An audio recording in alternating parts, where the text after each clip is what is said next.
How's it going, all?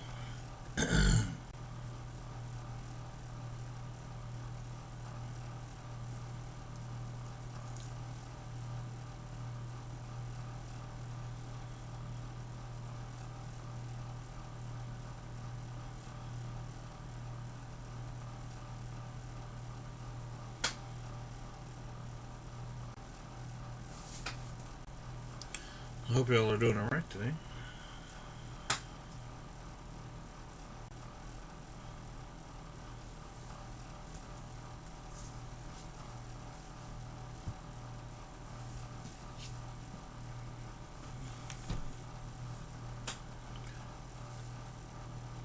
Did you all have any questions on anything?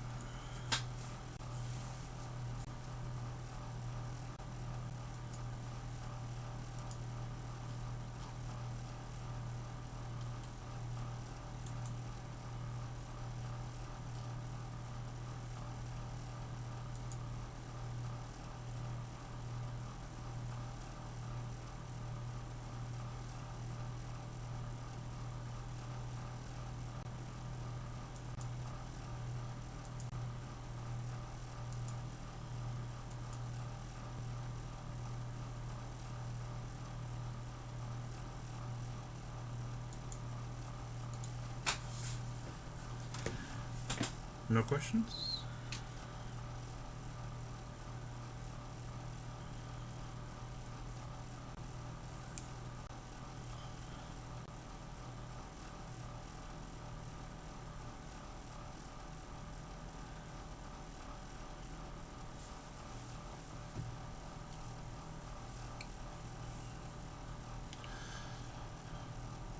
Alright. I think today we'll cover a topic that I had mentioned last time on Monday, I guess. Um, but it wasn't one we were quite able to cover at that time yet, and that is the topic of interval notations.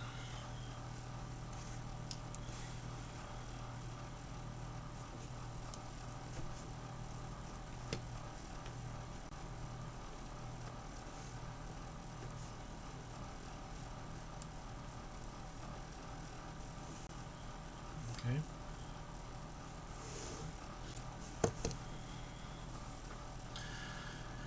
And the idea with interval notation is this is just a little bit different way of writing an inequality, essentially. So what I want us to do is kind of connect together a number line with an inequality with an interval, and be able to express something in each way, basically. And that's ultimately the goal here, is that we are able to easily switch from one to the other depending on what information is provided to us and what information we need to find in a problem.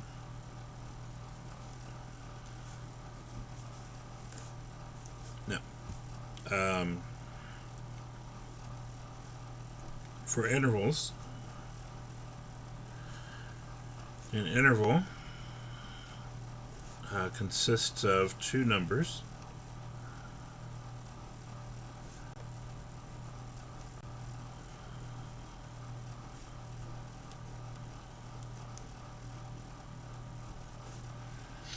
And these would be the starting point and the ending point.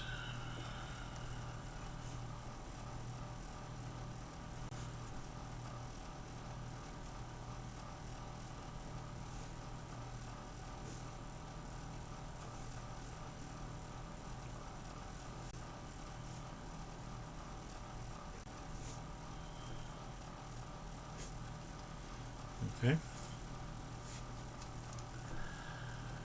And it either has a bracket or a parenthesis on either side.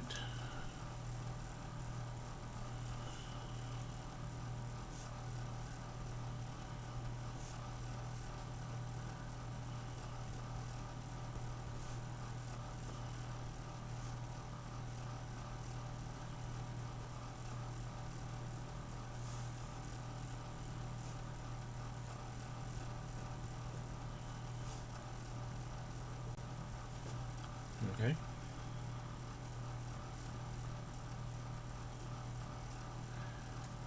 So the idea, it looks like an ordered pair sometimes. And that's where we have to be careful that we understand what data is being presented and how it's being presented, that we do not mistake it for an ordered pair, but actually see it as an interval. For instance,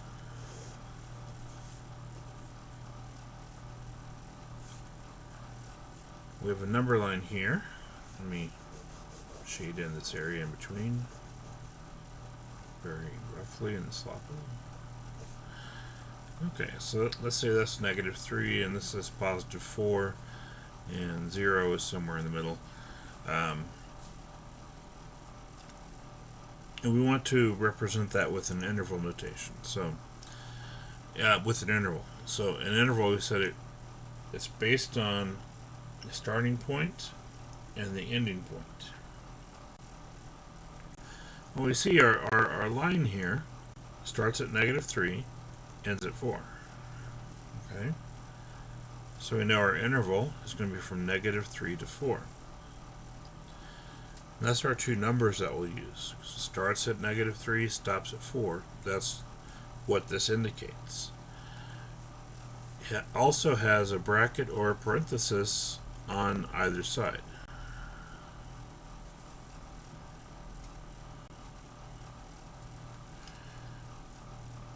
Okay, well, if it's a solid dot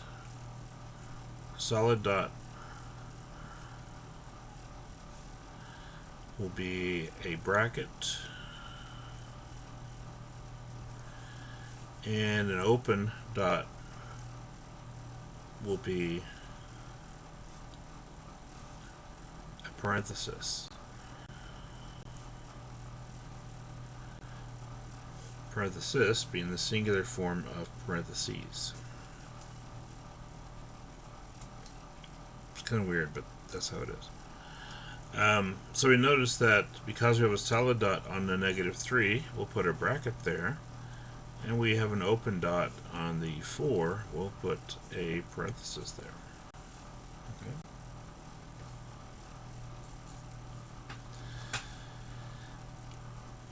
If we have more than one shaded parts, then we connect them together as separate intervals.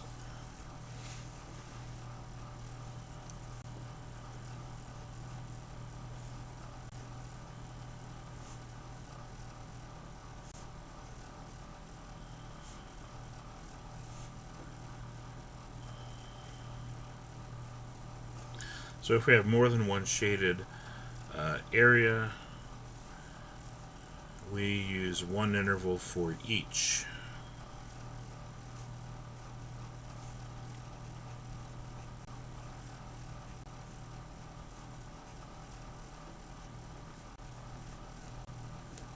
Okay. For instance,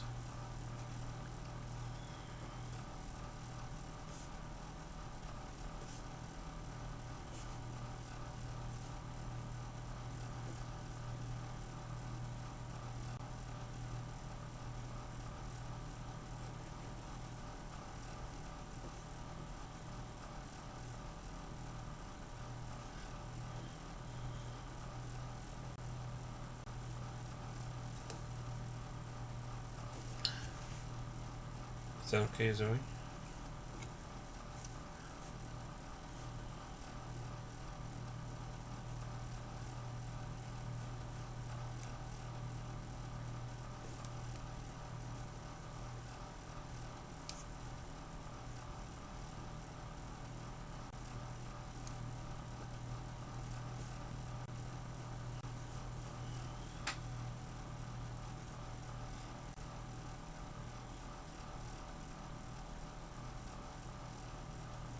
Okay.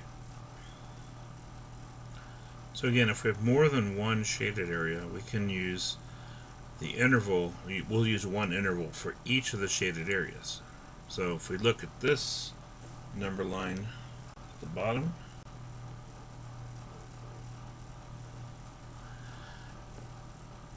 this first one, we have a solid dot at each side. Second one, we have an open dot and a solid dot. Okay. So what would be the interval for this first part here?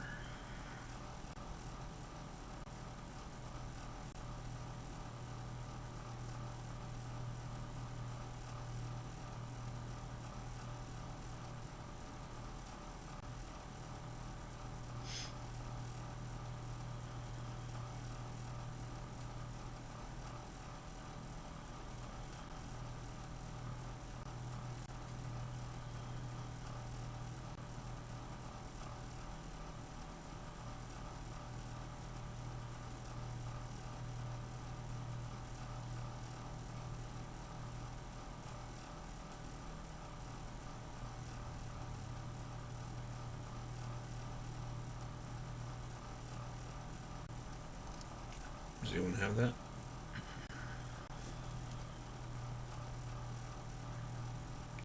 -9 to -5 with brackets, correct?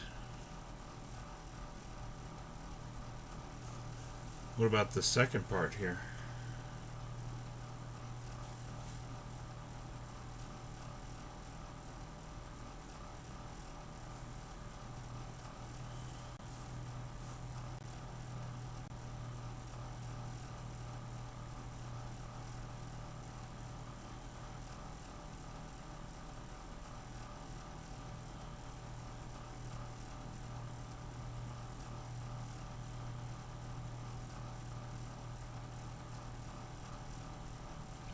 Zero to 6 with parentheses on 0. Good.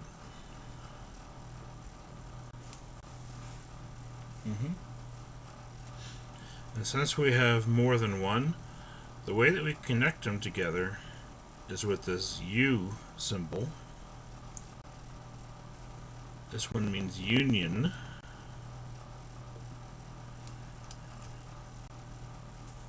And union basically means or. So we're saying it's -5 or -9 to -5 or 0 to 6. And that basically allows us to combine those together. So anytime we have more than one interval, we establish what the intervals are, and we can write this U shape between them. It's not a complete U because we just do the one part here.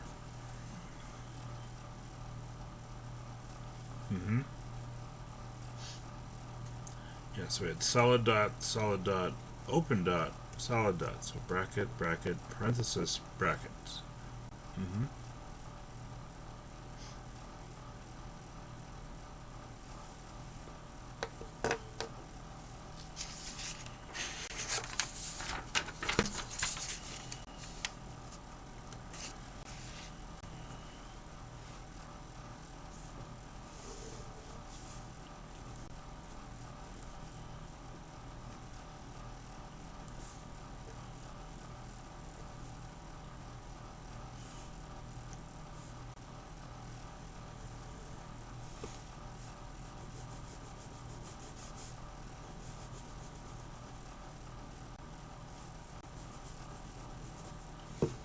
Okay.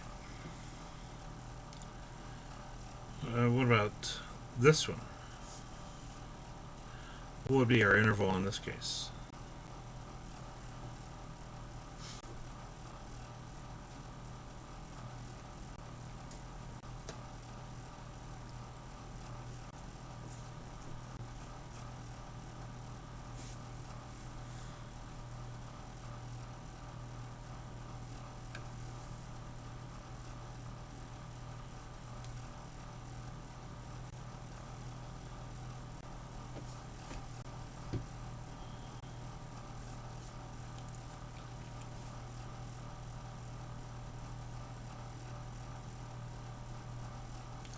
-2 to 7.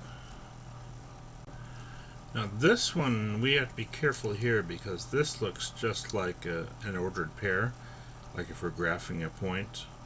So the main thing is, like, when we see this expression, if it shows up in like a paragraph or something, it's important that we look at the context clues around it so we can understand whether they're talking about an interval or a coordinate on a plane.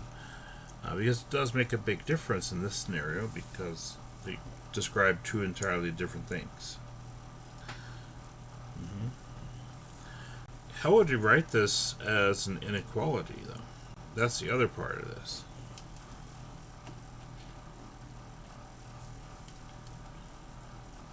So here's our interval.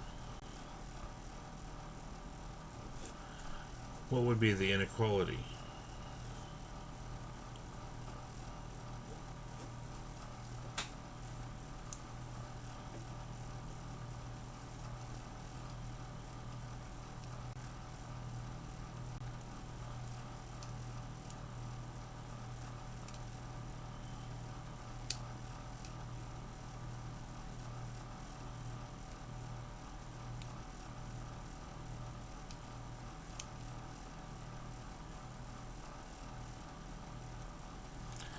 So if this number line represents the values of x, we know x is between -2 and 7, but how could we express that as an inequality with less than or greater than signs?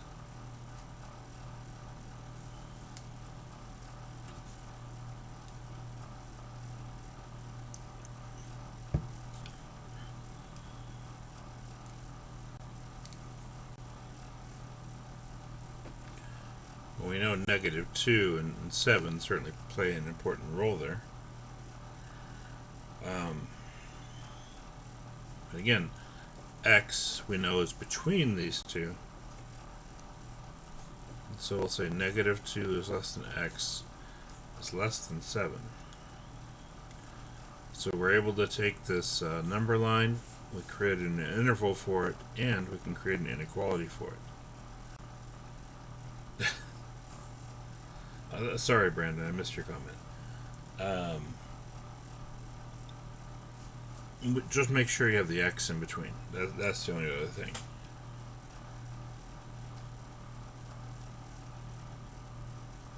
Oh. But it's true.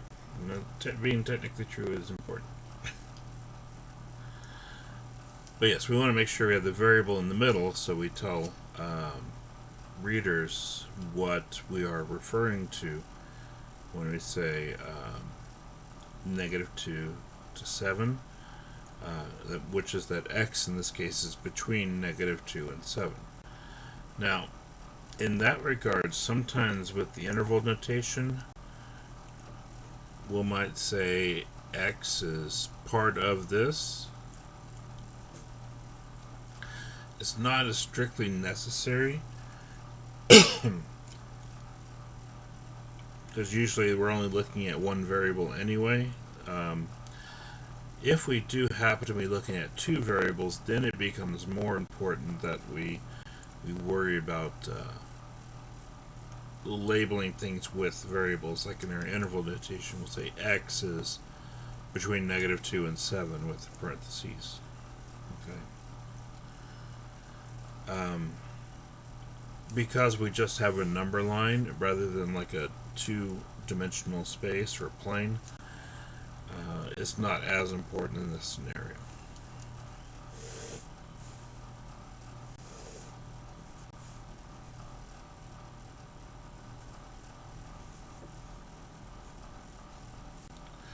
Now, one other thing that we have not discussed, let me write this down first, sorry.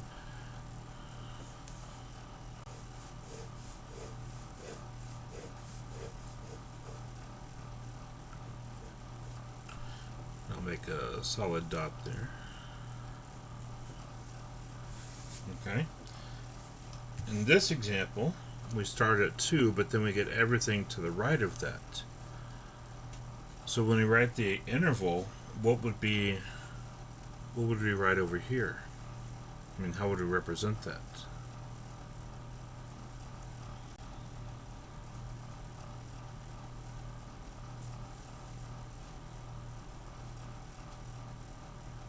We know it starts at 2, but then how far does it go?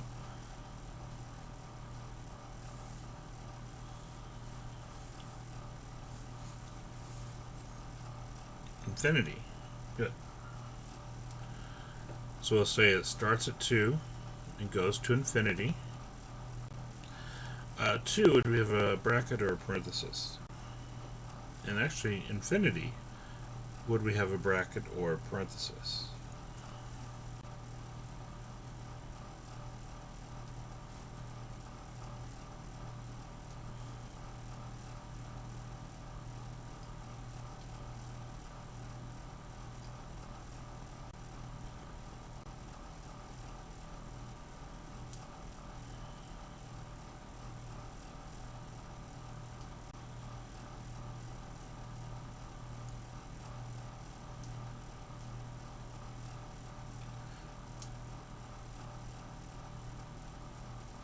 Okay.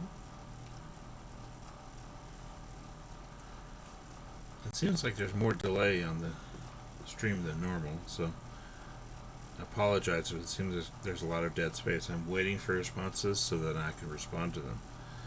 Bracket on the 2. Okay. What about infinity? Does anyone know which way we should treat that?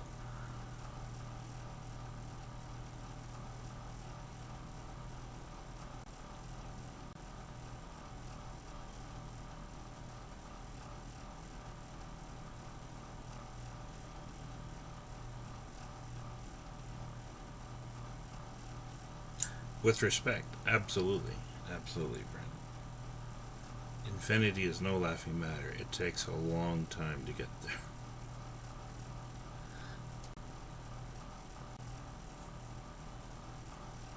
In fact, do we ever reach infinity?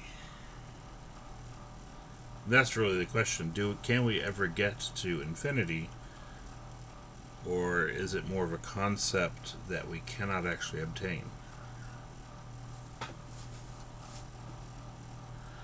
Well, as you might expect, we can't get to infinity because the concept of infinity is that from a distance perspective, we just keep going. We never actually get there.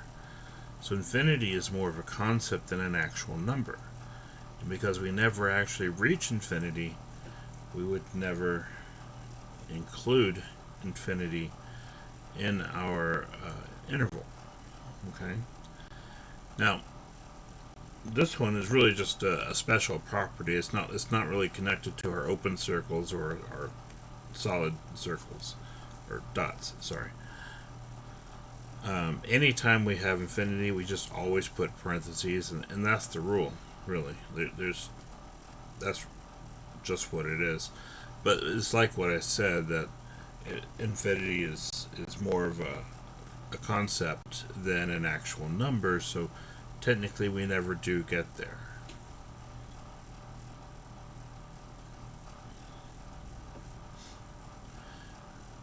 So that would be our interval. So again, we always use parentheses for infinity, which I'm clear off the screen at this point. Sorry. Parentheses.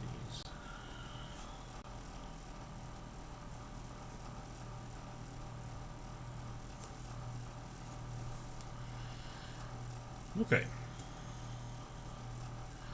How would we express this one as an inequality?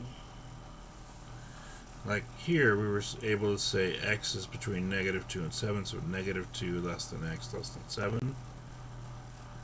This one is not quite as complex because there's really only one number we have to worry about when we express this as an inequality. So how would we create that statement?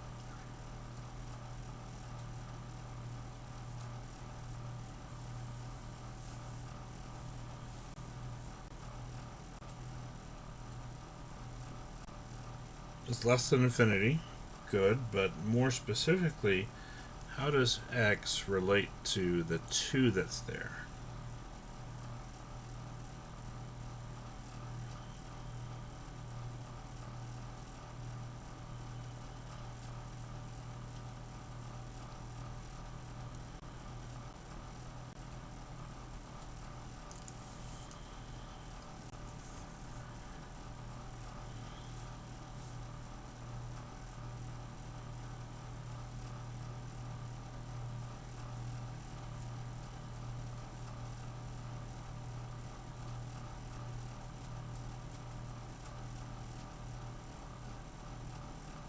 Okay.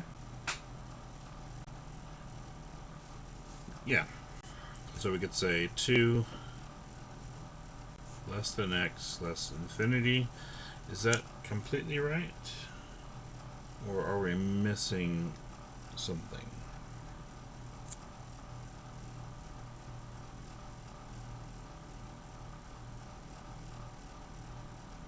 We do have a solid dot here and a bracket.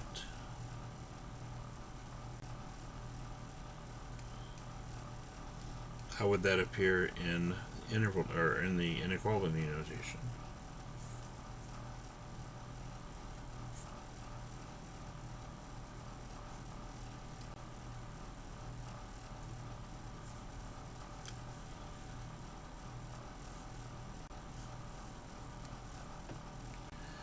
And there's probably not a button for it on your keyboard, but if you want to do like less than or equal to, just put a less than sign followed by an equal sign.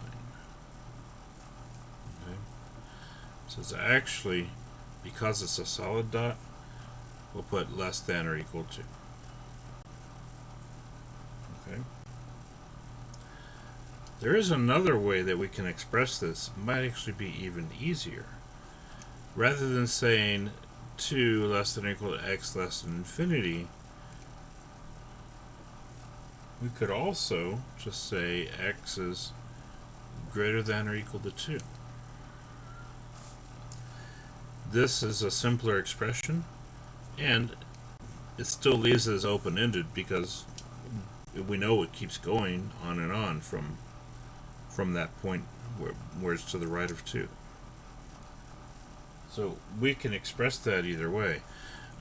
So if you wrote down this or you wrote down this, both of those would be correct. Okay. Probably this is a little bit more simple if we wanted to try to write it as succinctly as possible. But it's not absolutely necessary to do it one way or the other. With the intervals, there is exactly one way, but we do have an option with our inequality in this case.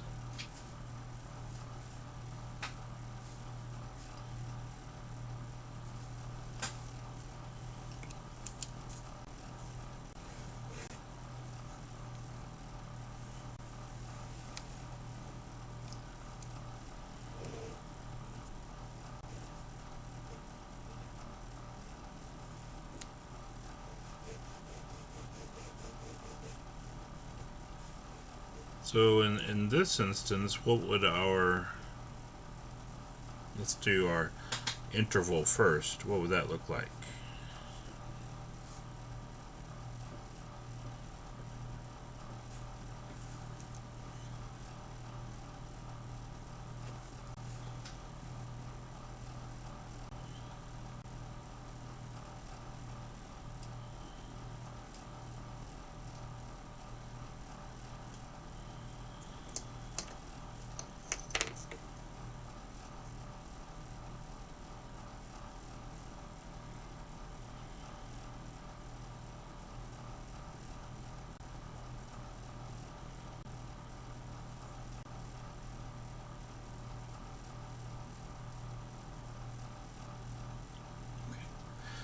Make sure you're using less than, not greater than, Brandon.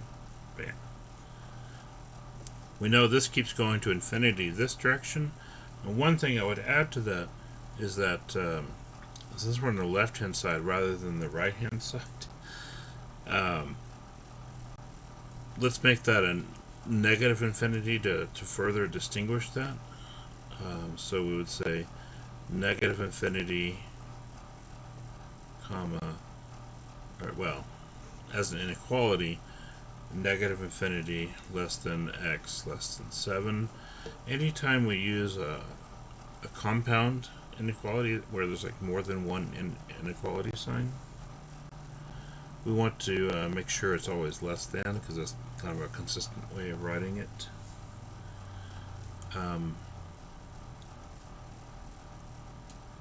But yes, they're both just less than signs.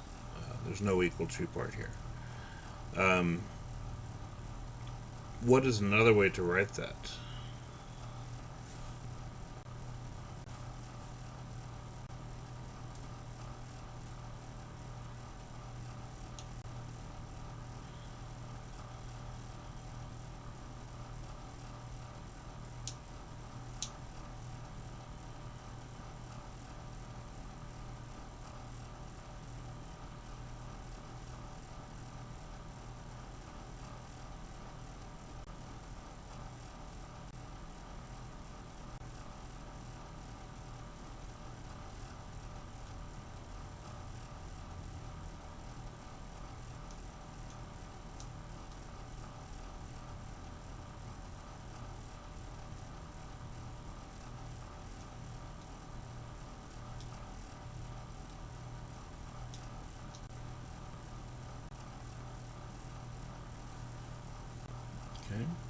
Well, similar to what we said before over here, if it was everything to the right of 2, we can just say x is greater than or equal to 2.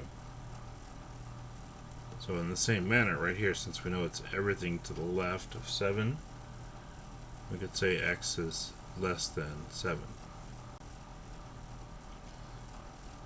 It could be considered redundant to put an infinity on this side, at least in inequality, but that's how we express it. Now, if we write this as an interval, we would put negative infinity, comma, 7.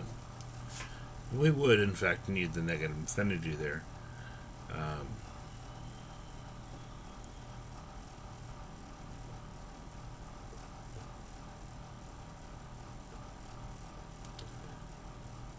To indicate where it starts and stops.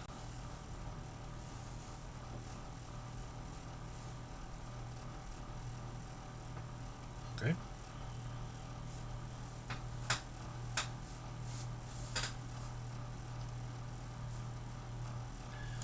So the emphasis whenever we use either interval or inequality notation is if we have a solid dot like we do here where it says this is included as part of the whatever this represents, the graph. We include the 2, so that means in the intervals we use a bracket, and in inequalities we use the equal to part to show that we have a solid dot there.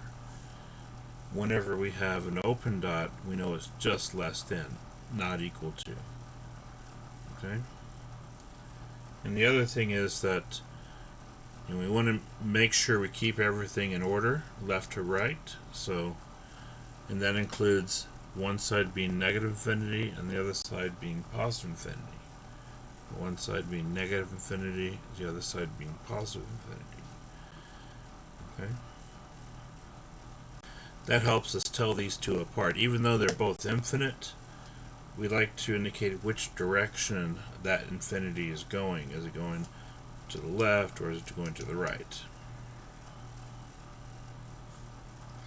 And so that's why we would want to include a negative there, just to show that we're continuing indefinitely to the left, where just a plain infinity, which is implied to be positive, is everything going to the right from there.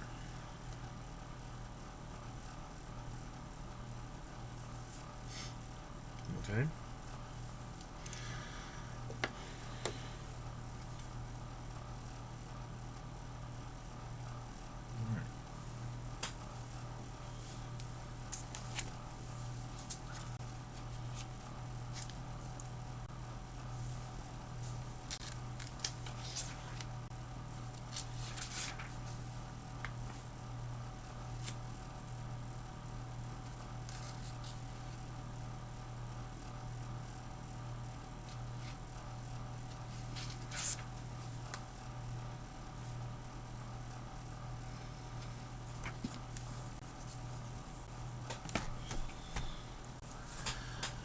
The guide that I'm using to kind of plot out what I'm doing in this course that this is from actually section 1.1, but I looked at 1.1 and I can't find it, so I don't really know, it turns out.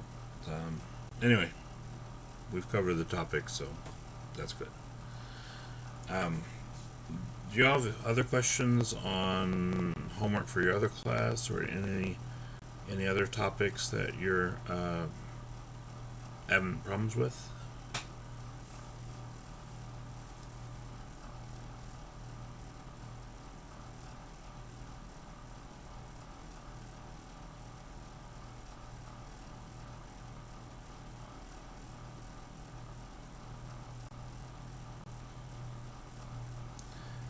We're kind of in this long stretch of the semester now where it's just we just keep working and just going through the motions.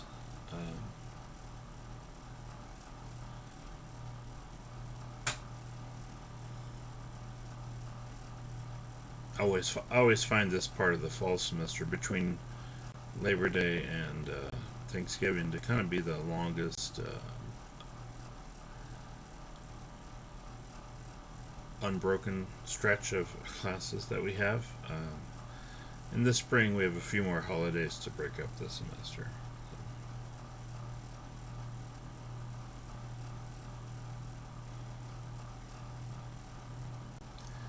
We're making good progress as far as what we need to cover.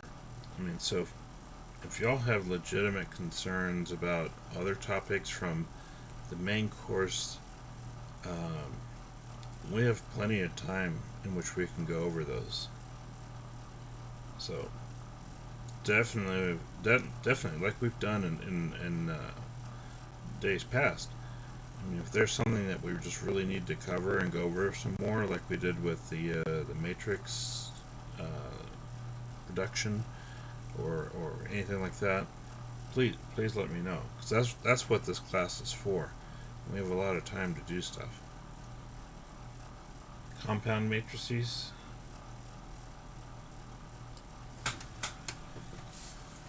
Let me oh. So y'all are in chapter 6, is that right?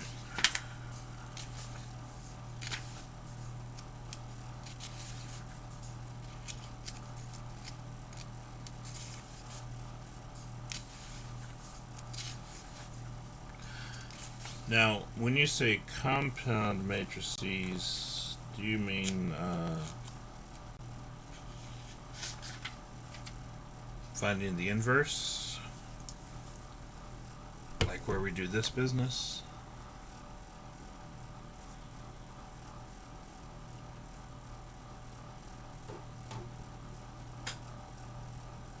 Oh, okay.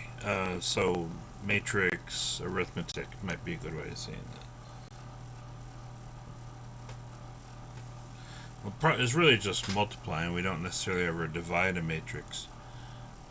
Not literally, but figuratively. Matrix reloaded.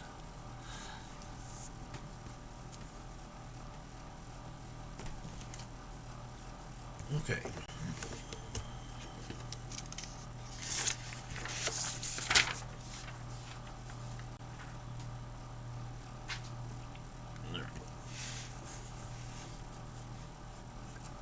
Let's look at multiplying matrices.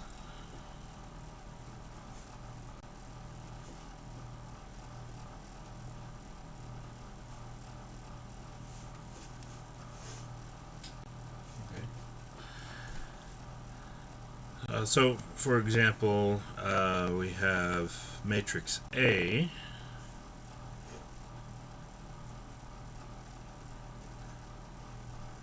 Looks like so. Matrix B.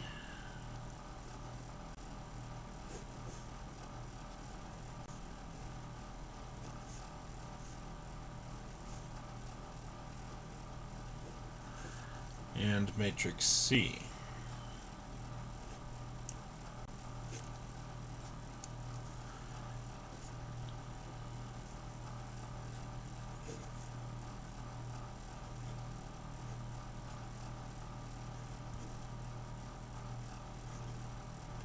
Okay.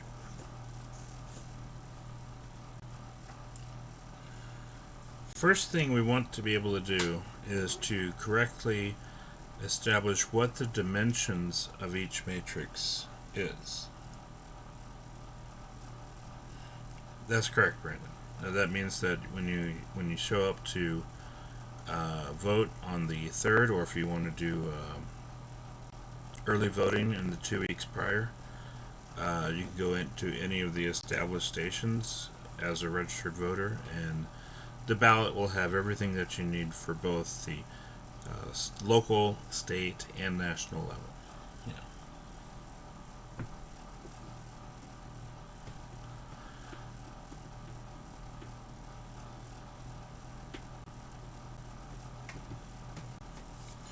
And I think early voting opens up in like another week or so. Anyway, I always like early voting.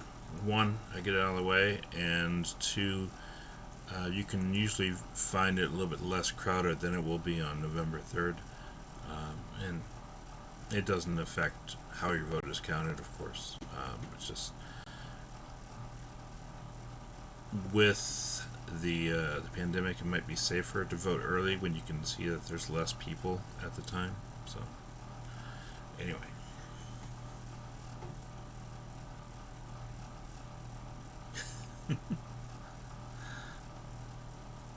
I'm just here to educate, apparently, in any range of topics that we are interested in. No, we'll still have class on election day, and if you have a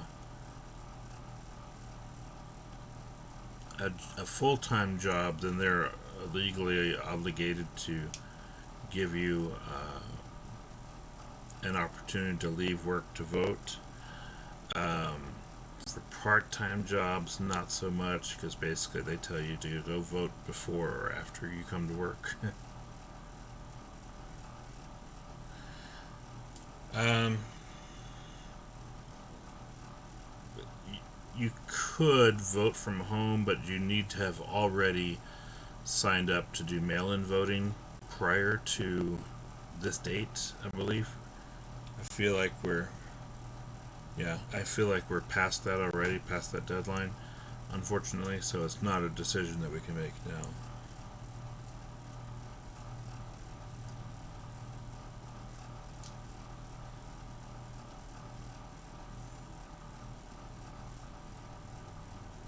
Yeah, it is an option, but we had to be prepared for it already by this point, unfortunately.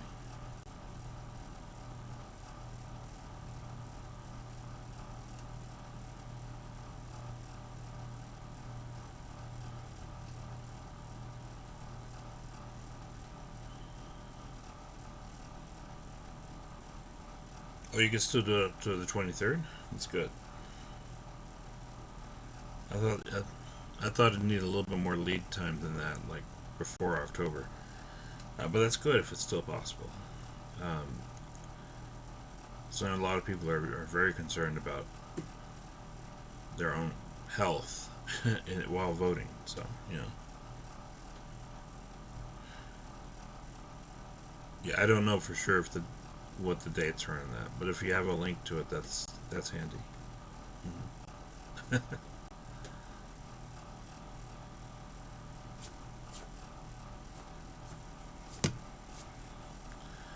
Okay,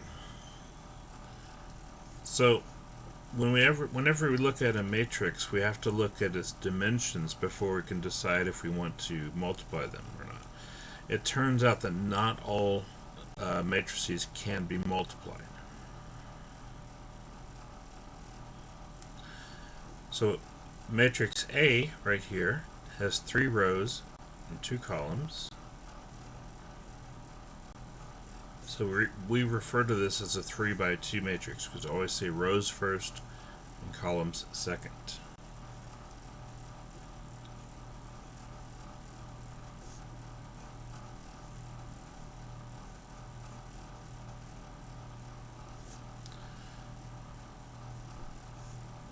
Matrix B has 2 rows and 3 columns, so it's 2 by 3. And matrix C is a 2 by 2. Okay.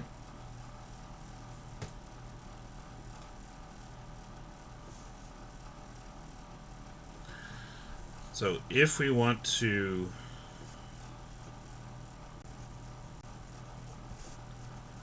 multiply A times B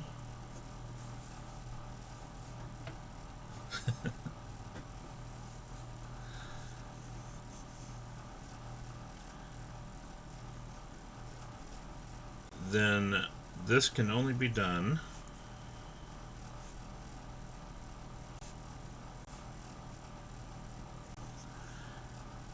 if A has the same number of columns as there are rows in B.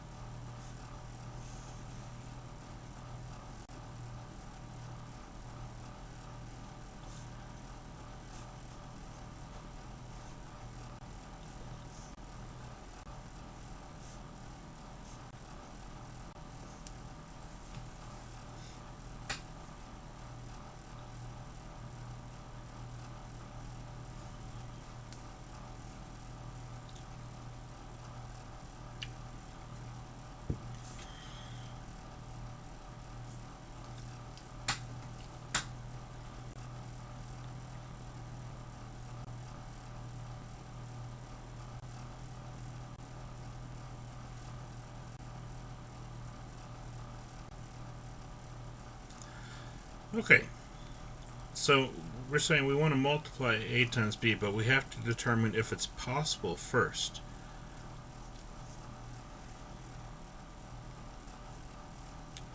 So A times B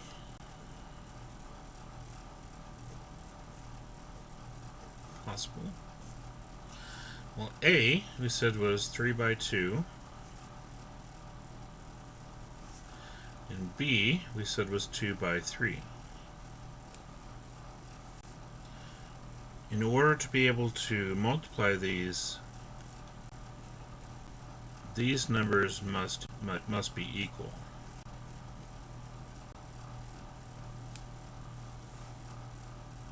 Okay? So that's the number of columns for matrix A and the number of rows for matrix B.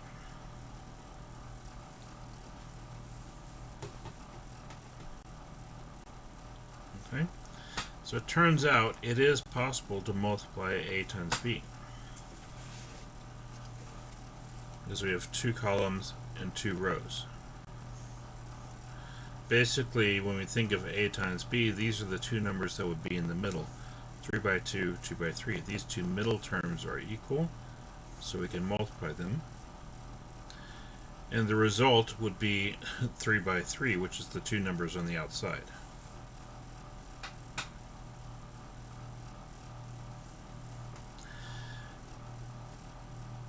Would it be possible to multiply A times C?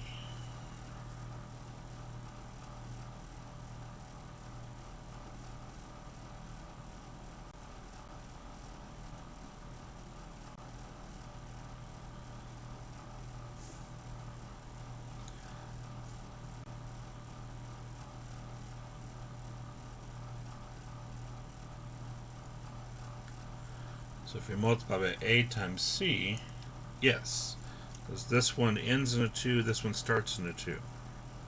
Those are the same numbers, so we can multiply them.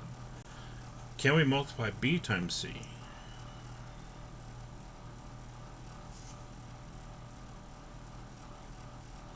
No, we cannot multiply B times C. Yeah, because this ends in a 3, this one starts with a 2. So yes, A times B, no, B times C.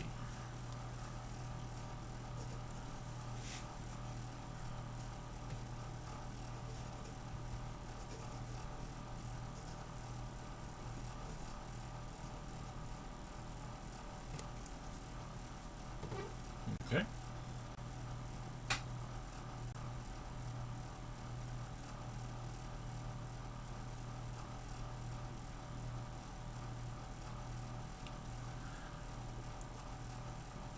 What about B times A?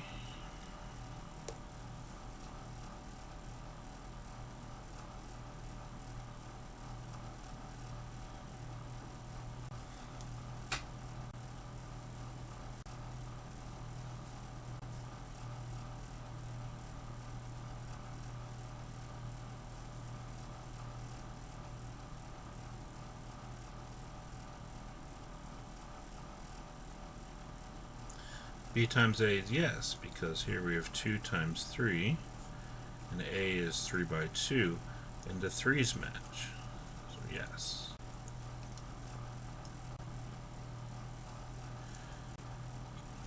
Can we multiply C times B?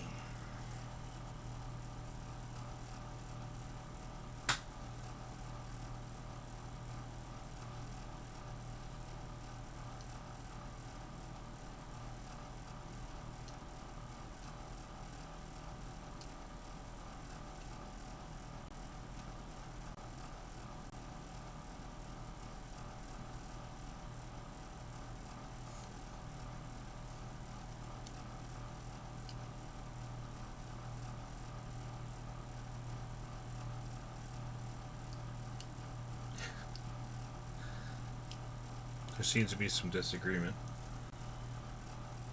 Sort of. One of you is disagreeing with yourself.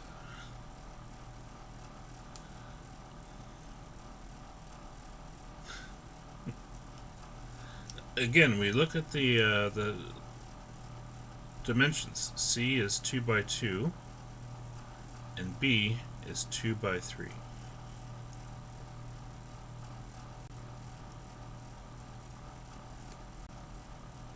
The 2's match, so the answer is yes. Okay. And again, so we have to understand how, first of all, how we create the dimensions, how we recognize what the dimensions are. 3 rows, 2 columns. So that's how we're getting that. Rows always first, columns are always second. And then to be able to multiply, we need these middle numbers to be the same. The columns for the first one and the rows for the second one. These have to be identical in size, otherwise we won't be able to multiply them.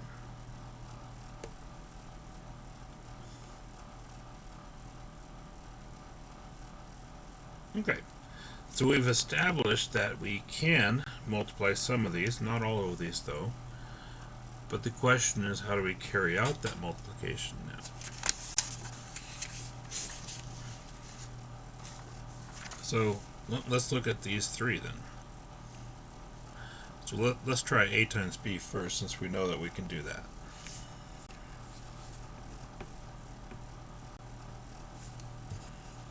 And so what I'll do is I'll just write down the matrices here first. Matrix A is 1, 2, 3, 4, 5, 6. And matrix B is 2, 1, 0, 7, 4, negative 2. Okay.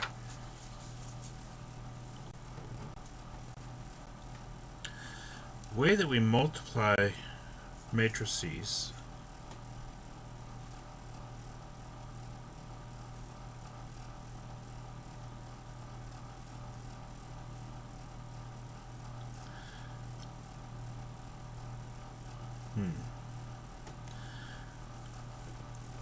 we multiply by taking each row of the first matrix times each column of the second.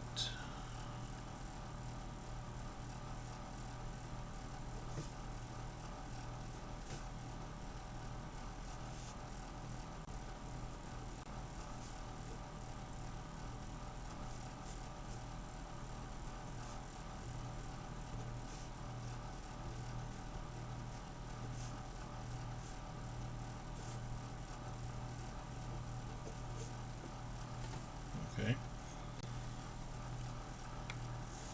So let's start with row 1 times column 1.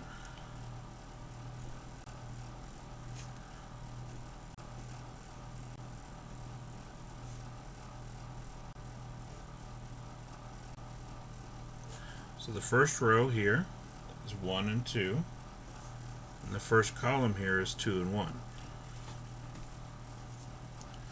Now the way that we multiply those together, first of all, do you all know how to multiply those already? Or is this part of the problem?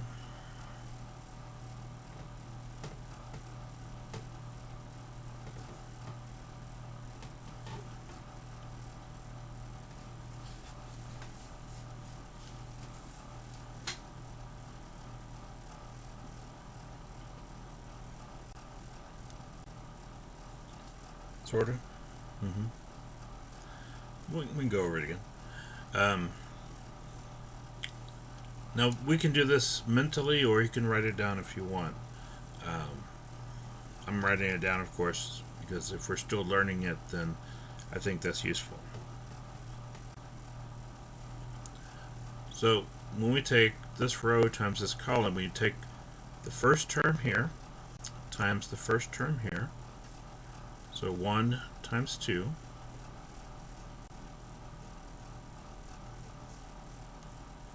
Here and here. And then we take the second term here times the second term here. 2 times 1. And we add those together. Okay? So the first term times first term, second term times second term, add the results together. So 1 times 2 2 times 1, add them together. And that will equal 4. 2 plus 2 is 4.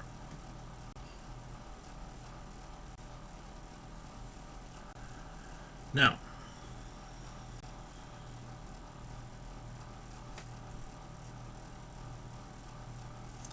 we said at the outset this is 3 by 2, this is 2 by 3. The insides match, so we know that we can multiply them. The outsides tell us that the resulting matrix will be 3 by 3. The answer to this multiplication will be what's on the outside. 3 by 3. 3 rows, 3 columns. This is row 1, column 1. That's a 4.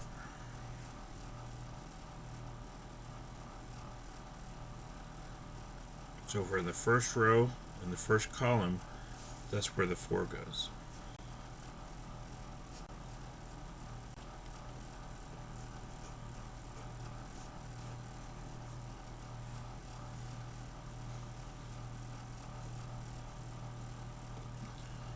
Okay. Next, we go with row 1 times column 2.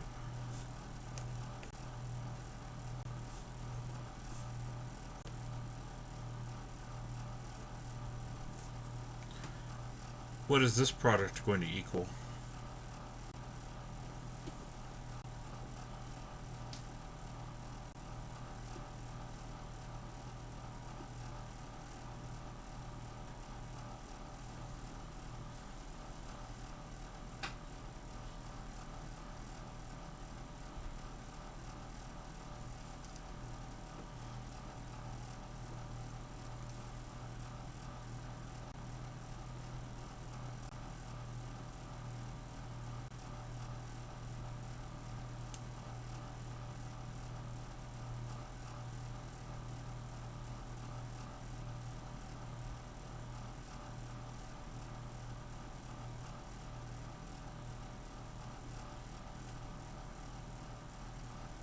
Does anyone have that answer?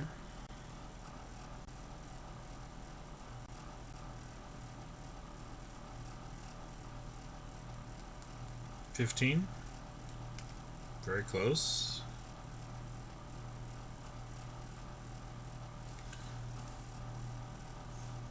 We multiply the first term here times the first term here. 1 times 0. Second term here times the second term here. 2 times 7.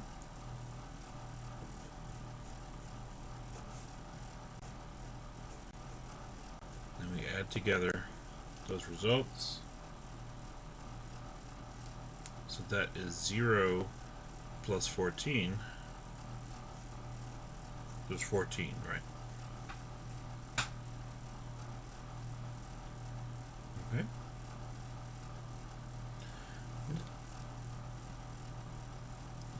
And I suspected you might have been an error there. But that's okay. We're still working this out. So the other question is, where does this 14 go in our matrix over here? There's row 1 times column 2.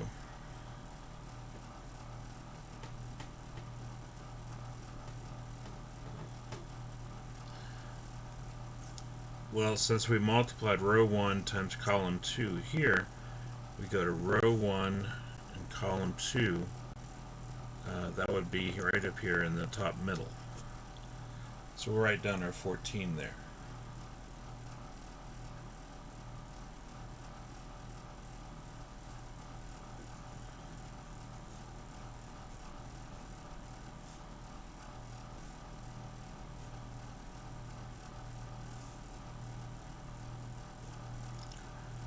Okay, well, we have another shot. Try this one.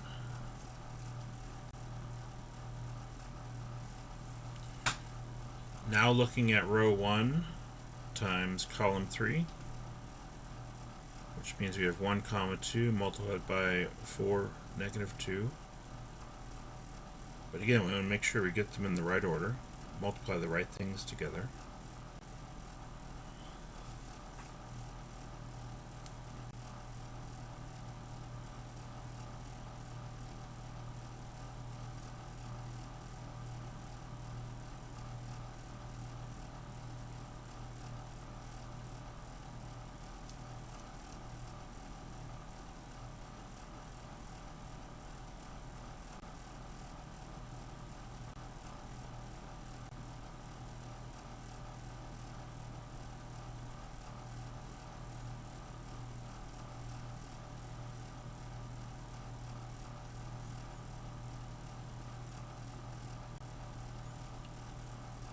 part of it is 4, but not all of it.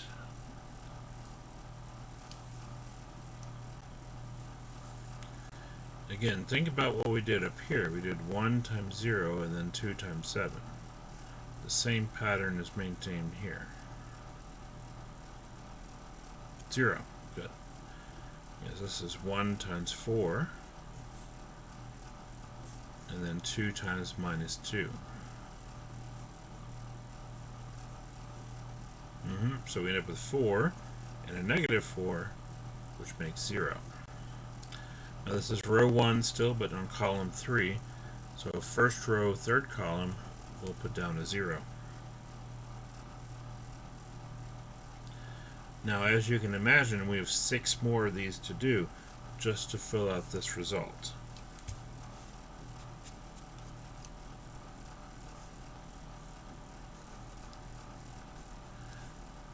Once you get a little more accustomed to this, you might feel more comfortable doing this calculation mentally, but it does take some practice to get there, so it's okay if we're writing it down like this right now.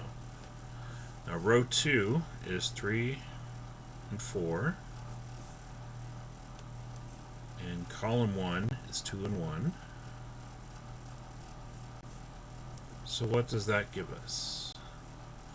Multiplying those two things together.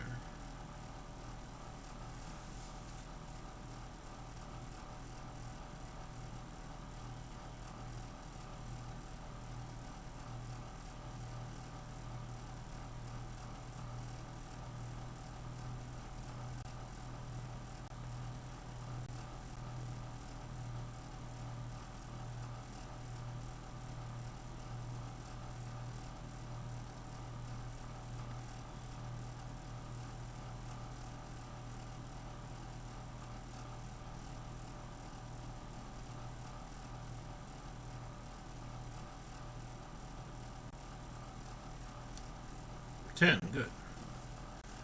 Yeah, 3 times 2, 4 times 1.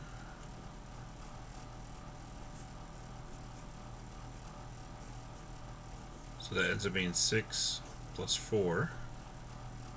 And that will give us a 10. Now this is second row, first column.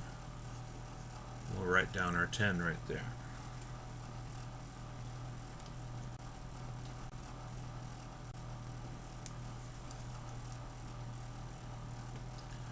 Next, row 2 times column 2. So it's 3, 4 times 0, 7.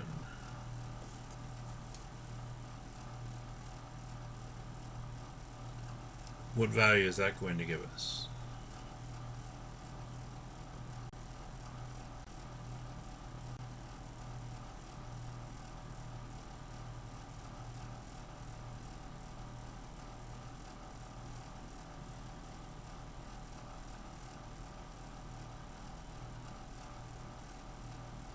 Yes, this is the process right here. First we establish if we can even multiply them in the first place, and then we go through the process of multiplication if we can. And so we want to take, as I said here, multiply each row of the first matrix by each column of the second matrix. So row 1 times column 1, row 1 times column 2, row 1 times column 3. Repeat for row 2 times all 3 columns, and repeat for row 3 for all 3 columns. 28 is correct. Yes.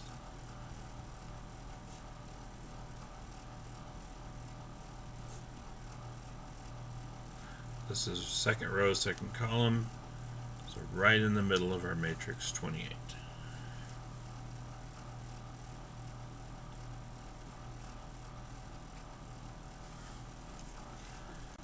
Okay. Now row 2 times column 3. So row 2 is 3, 4. Column 3 is 4, negative 2.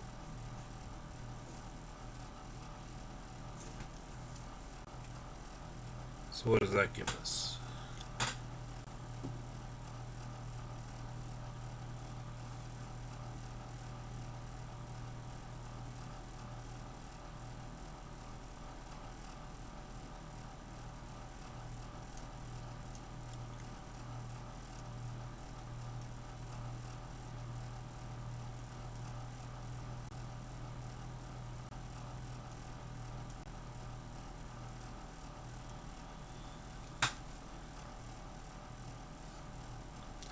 It is a little bit of a tedious process, I'm not going to lie, and probably it's being clearly demonstrated right here now. That's why I try to keep the numbers relatively simple that I created. That way we can have a little bit better opportunity to worry more about the process than the actual calculation.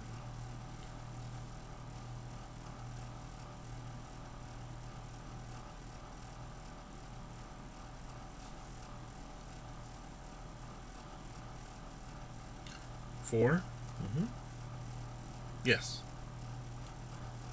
Because we did 3 times 4, and then 4 times -2. So this is 12 minus 8 gives us a 4. Now this is second row, third column. So second row, third column, write down our 4.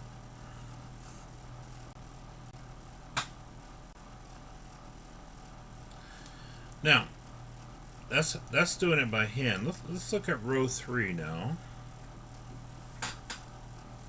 So row 3 times column 1.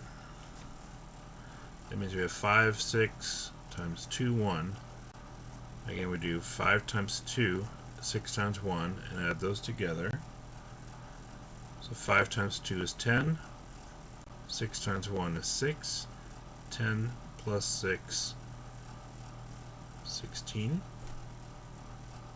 Okay. Then third row, second column, 5 times 0 and 6 times 7. 5 times 0 is 0. 6 times 7 is 42. 0 plus 42 is 42. And then third row, third column, 5 times 4 and 6 times -2. 5 times 4 is 20. 6 times -2 is -12. So we take 20 minus 12, and that gives us an 8.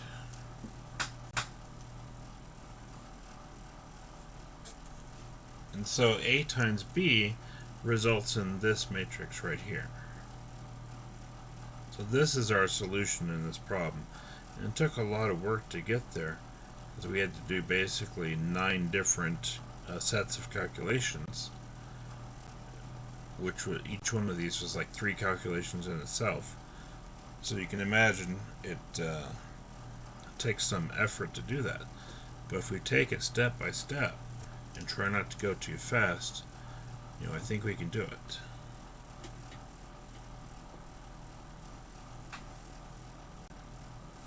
Okay.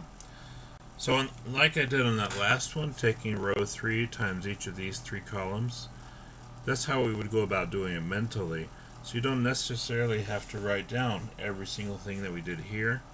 But as we're still learning, I think it's helpful to go through and write these down like we were doing, just to kind of demonstrate, first of all, so that we have it in our notes, so if we look back at it, we can, that'll remind us how we're actually doing these steps in this calculation, and second, just to get used to that process.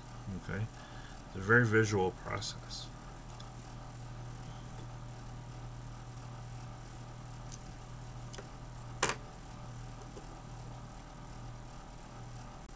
That's good. That's good. That's making some sense.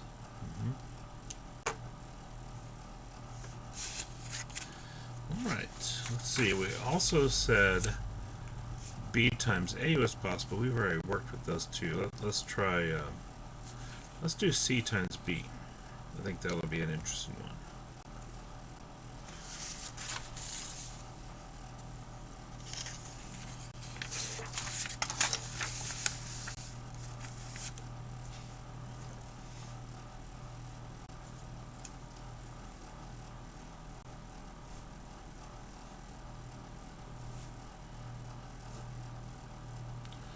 See, C is 3, 5, -1, 0.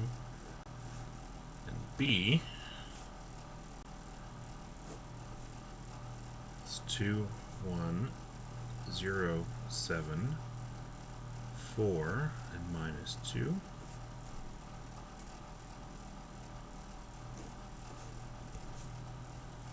Okay. So this is 2 by 2. This is 2 by 3. So 2 rows, 2 columns, 2 rows, 3 columns. Now again, the 2's inside match columns and then rows. That means that we can multiply them, and the result will be the numbers on the outside, which is 2 by 3. So we'll draw an identical box or matrix here as we did here, basically. Same. It'll have the same dimensions as this one.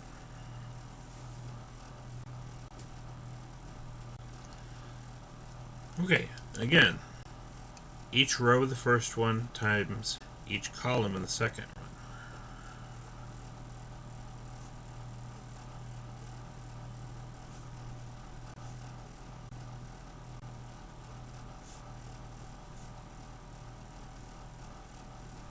This one will have less calculations because there's only 6 different values we need to find rather than 9. So if we do row 1 of the first times column 1 of the second, it's 3, 5 times, nope, that's not 3, 5. I already messed it up, I'm sorry. Row 1, 3, negative 1. I don't need to confuse you at this step, it's a critical step. And then 2, 1, our column from the second matrix.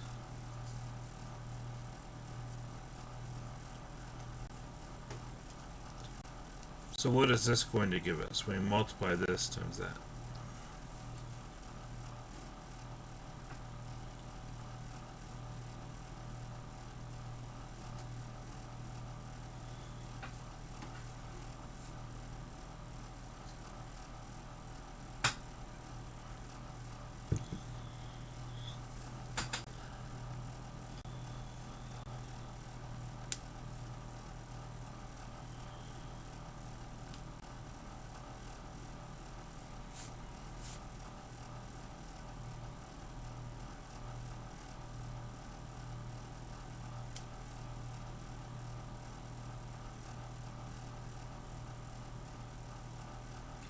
Close. I bet I know where you made a mistake, Amanda. It is 5. So we do 3 times 2 is 6, and probably you looked at the negative 1 and 1, and maybe you added them by mistake instead of multiplying them.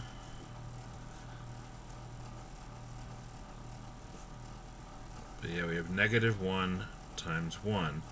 So it ends up being 6 minus 1, which gives us the 5.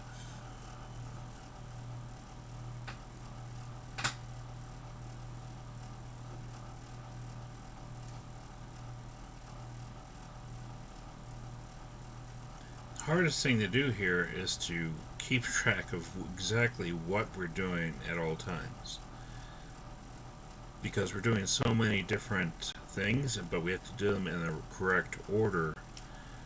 That's what really makes it, it gets a lot of potential for errors, unfortunately.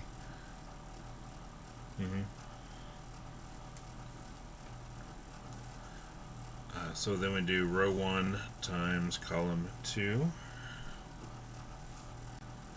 Row 1 is 3, negative 1. Column 2 is 0 over 7.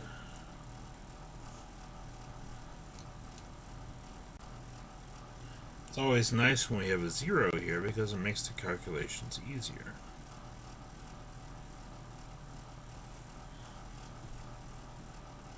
So what does this give us?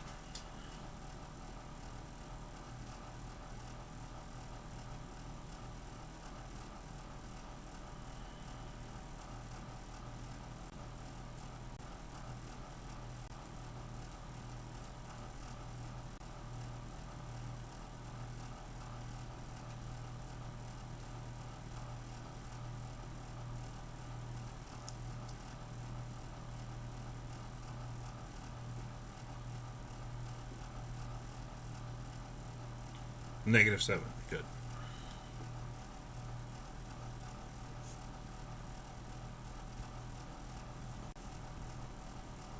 This is row 1, column 2, row 1, column 2, so -7.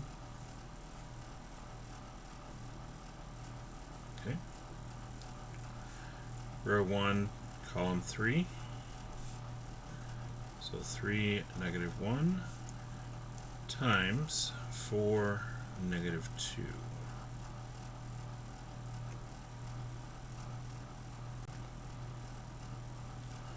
This one we have to pay careful attention to the signs because there's more than one negative sign involved here.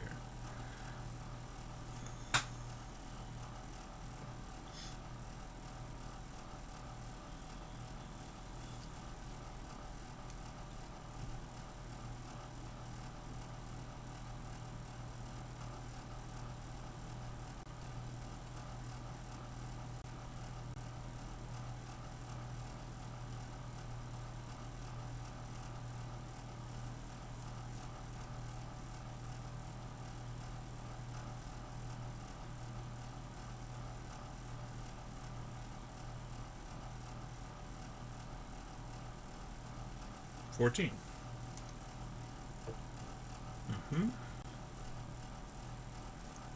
3 times 4 plus -1 times -2. 14. Because that's 12 and +2.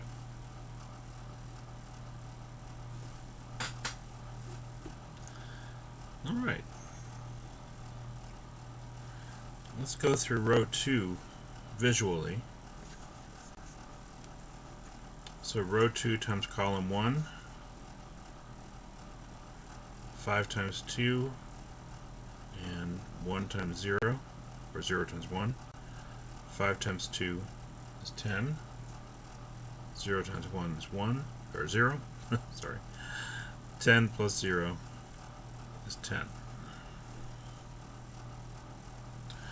Now, row 2 times column 2, we have 5 times 0 and then 0 times 7. Both of those are 0, so we come up with a 0.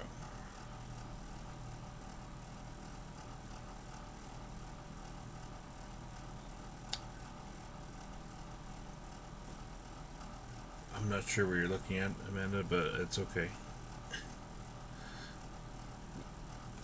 Again, with the delay on the stream, I'm not sure which one you're responding to, but it's alright. As long as we understand, that's the main thing. And then 5, 0, and then the third column, 5 times 4, 0 times -2, so 20, and 0 give us 20. And so this would be the result. This is our answer. C times B is equal to this matrix.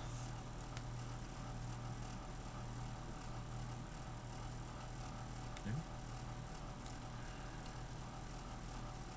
I think the biggest thing here is making sure you practice a few more of these and have some success. It's always nice to have success.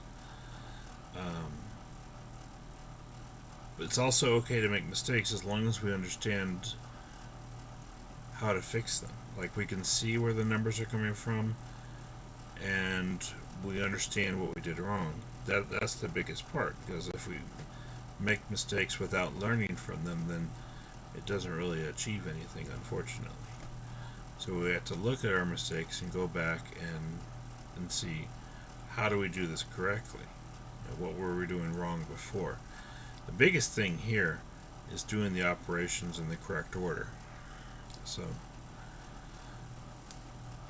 we always do the first one here times the first one here, for the second one here times the second one here, row and column. So 5 times 2 is 10. 0 times 1 is 0. We add 10 plus 0, give us our 10. That's row 2, column 1, so it's right here.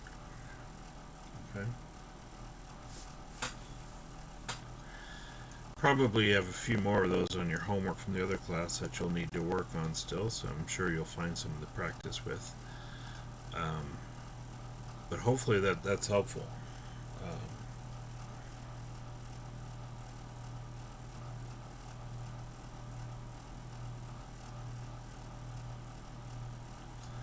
I mean, all of you that were answering got at least one right, if not more than that. So I think that's a step in the right direction at least. 30 of them is horrifying. You saw what we just did. It took a good 5-10 minutes.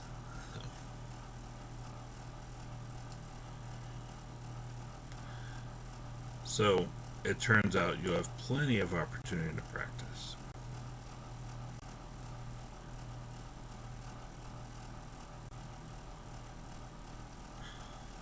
Yeah. Well, unfortunately, I mean, different people have different teaching styles, different preferences as far as the homework they give. Yeah, and that's that. And I don't question anyone else's teaching style. To students, at least.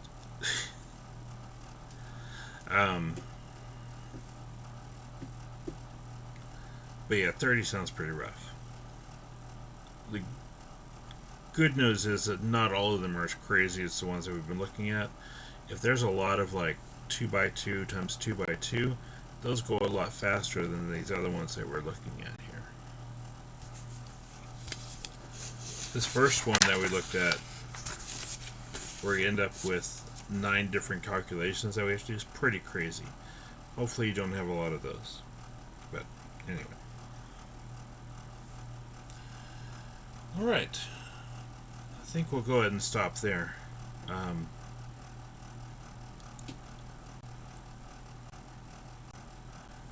We didn't really look at an example where we had to multiply 3 things. I don't know how much that will affect y'all. But,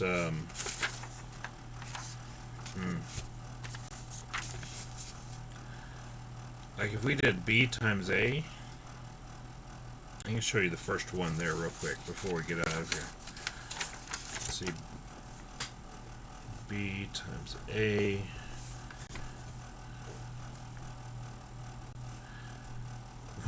One of the crazy things about matrix, there are many, is that if we change the order of multiplication, it gives us a completely different answer.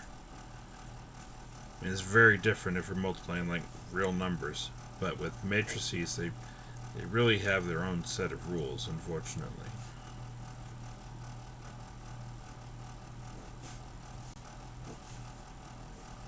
Now the result here, because we have a 2 by 3 multiplying a 3 by 2, we know that these match, so we can multiply them. And we have 2's on the outside, so this will be a 2 by 2 result.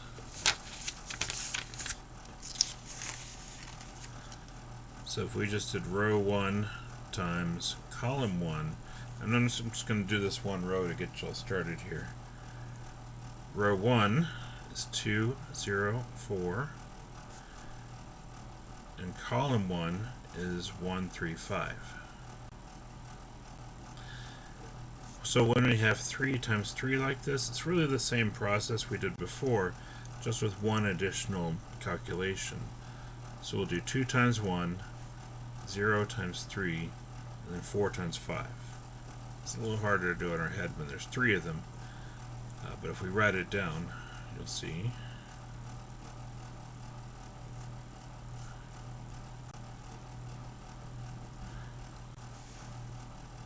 And we end up with 2, 0, and 20. So that makes 22 total. And that'll be the first number on our matrix. And then we can continue and find the rest from there. Row 1 times C2, row 2 times C1, and then row 2 times C2. Like I said, I do hope that's ends up being pretty helpful for y'all. Nothing else that gets us going in a better direction, I think. But yeah. So today's Wednesday, so we'll meet again on Monday, like usual. And y'all have a good weekend, a good rest of the day. Y'all take care, and I'll talk to you then. Bye.